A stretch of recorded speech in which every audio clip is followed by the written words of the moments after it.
Electro homeopathy ಬಗ್ಗೆ ಇನ್ನಷ್ಟು ಮಾಹಿತಿ ಹಂಚ್ಕೊಳ್ಳೋಕ್ಕೆ ಡಾಕ್ಟರ್ ಹರೀಶ್ ಅವರು ನಮ್ಮ ಜೊತೆ ಇದ್ದಾರೆ. ಬನ್ನಿ ಅವ್ರ ಹತ್ರ ಕೇಳೋಣ.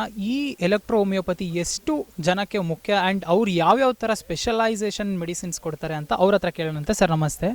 ನಮಸ್ತೆ ಸರ್, ಯಾವ್ಯಾವ ಥರ ಸ್ಪೆಷಲೈಸೇಷನ್ ಮೆಡಿಸಿನ್ ಕೊಡ್ತೀರಾ ಈ ಎಲೆಕ್ಟ್ರೋ ಹೋಮಿಯೋಪತಿಯಲ್ಲಿ ಅಂತ ಒಂಚೂರು ಮಾಹಿತಿ ಕೊಡ್ತೀರಾ?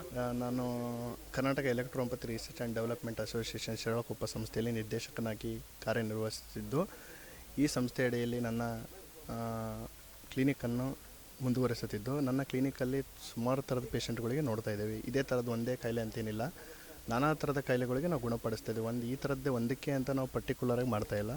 ಎಲ್ಲ ಕಾಯಿಲೆಗಳಿಗೆ ಸಂಪೂರ್ಣವಾಗಿ ಗುಣಪಡಿಸುವಂಥ ಚಿಕಿತ್ಸೆಯನ್ನು ನಾವು ಮಾಡ್ತಾಯಿದ್ದೀವಿ. ಮತ್ತು ಸಸ್ಯಗಳಿಂದ ಎಕ್ಸಾಸ್ಟ್ ಆಗಿರೋದ್ರಿಂದ, ಸಸ್ಯಗಳಿಂದ ಮೆಡಿಸಿನ್ ರೆಡಿಯಾಗಿರೋದ್ರಿಂದ ಮನುಷ್ಯನ ದೇಹದ ಮೇಲೆ ಯಾವುದೇ ಪರಿಣಾಮಗಳನ್ನು ಬೀರದೆ ಮಾನವನಿಗೆ ಉಪಕಾರಿಯಾಗಿ ಔಷಧ ಕೆಲಸ ಮಾಡೋದರಿಂದ ಮನುಷ್ಯನಿಗೆ ಯಾವುದೇ ತೊಂದರೆಗಳಾಗದೆ ಕಾಯಿಲೆಗಳು ಗುಣ ಆಗ್ತಾಯಿದ್ದವು.